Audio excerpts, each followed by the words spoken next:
आप software engineer हो क्या? आप लोगों ने देश में कितनी तरक्की लाई है। सब कुछ कितना एडवांस हो गया है। थैंक्स। आप लोगों को देख के तो मैं एकदम हैरान हो जाता हूँ। आप कंप्यूटर में अंदर कुछ कोड करते हो और बाहर दुनिया बदल जाती है।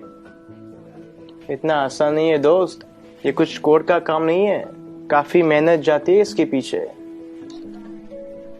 कॉम्प्लिकेटेड है, काफी कॉम्प्लिकेटेड। वाकई, इसीलिए तो आपको इतनी तनख्वाह मिलती होगी ना? Why does everyone just sees the money in it? इसके पीछे की मेहनत कोई नहीं देखता। हम हिंदुस्तानियों की सोच ही छोटी है। Just because मैं पूरा दिन एसी ऑफिस में होता हूँ और ऑब्वियसली मुझे पसीना तो आता ही नहीं होगा, राइट? आप लोगों को ताकत यूज करनी होती है, हमें दिमाग लगाना होता है। ये बाल सफेद ऐसे ही नहीं होते। Let me give you an example. वो ECG मशीन देखो, सब कुछ कंप्यूटराइज्ड है। आपके बॉडी में क्या क्या चल रहा है सब कंप्यूटर से निकाल सकते हैं। प्लेन की, ट्रेन की, लाखों रिजर्वेशन ऑनलाइन होती है। बैंक के ट्रांजैक्शन सब एक सिंगल डेटाबेस में। Data integrity, locking, data security. कुछ आइडिया ये सब डिजाइन करना कितना कॉम्प्लिकेटेड है? और आप कह रहे कि कोडिंग करना आसान है। आप ये सब कोड करना जानते हो? पहले करता था, अब मैं प्रोजेक्ट मैनेजर हूँ, मेरी टीम सब करती है। ओह, तो अब काम आसान हो गया होगा। इस फील्ड में कुछ आसान नहीं है। जितना ऊपर जाओ उतनी ही रिस्पॉन्सिबिलिटी बढ़ती है, काम बढ़ता है, स्ट्रेस बढ़ता है।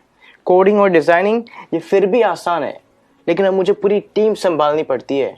10 लोगों को हर रोज जवाब देना होता है, क्वालिटी मेंटेन करनी होती है। 2 घंटे ईमेल ना चेक करूं तो लोग पैनिक करने लगते हैं। एक साइड से रिजल्ट का प्रेशर होता है और दूसरी साइड को कस्टमर को रिप्लाई करना होता है। रिक्वायरमेंट्स बदलती रहती है और यूजर्स को कुछ और चाहिए होता है, और आपका बॉस कभी सेटिस्फाइड नहीं रहता। दोस्त, शायद तुम्हें पता नहीं है टेंशन और प्रेशर साथ में हैंडल करना कैसे होता है। मुझे पता है सर, टेंशन और प्रेशर दोनों साथ में हैंडल किया है। 6 साल पहले की बात है। हम लगभग 30 लोग रात के 3 बजे पॉइंट 4875 को कैप्चर करने के लिए बढ़ रहे थे। दुश्मन ऊपर से फायरिंग कर रहा था। अगली गोली किसके नाम पे लिखी थी पता नहीं था।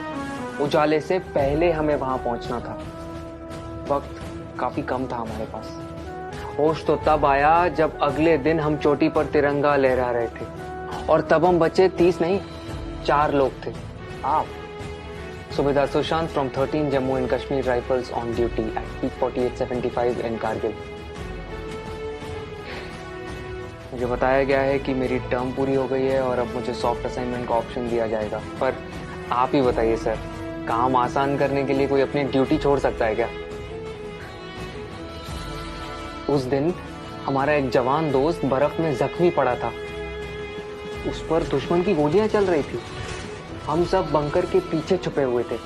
उसे बचाना मेरा कर्तव्य था, और मैं उसे बचाने जाने वाला था, मगर मेरे कप्तान ने मना किया और कहा कि तुम नहीं जाओगे। मैंने इस यूनिफॉर्म में सबसे पहली कसम ये ली थी कि देश की सुरक्षा के बाद मेरे आदमियों की सुरक्षा सर्वोपरि है। ये कह के वो खुद चले गए। उस जख्मी जवान को बचाते बचाते हमारे कप्तान शहीद हो गए। उस दिन से जब भी मैं बॉर्डर पर होता हूँ, उन गोलियों की आवाज और कप्तान का आखिरी चेहरा मेरे सामने आता है। वो गोलियां शायद मेरे लिए थी।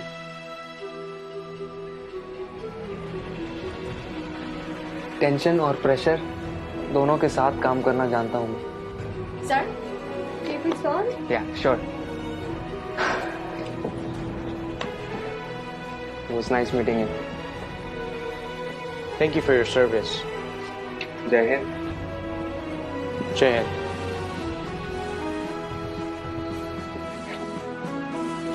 कभी खुद की जिंदगी से शिकवा होने लगे अगर, तो एक फौजी की जिंदगी के बारे में सोचना।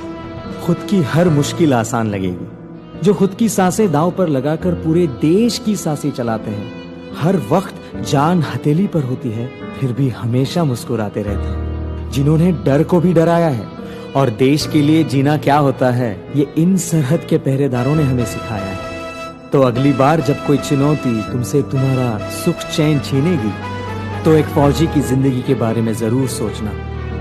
खुद की हर मुश्किल आसान लगेगी।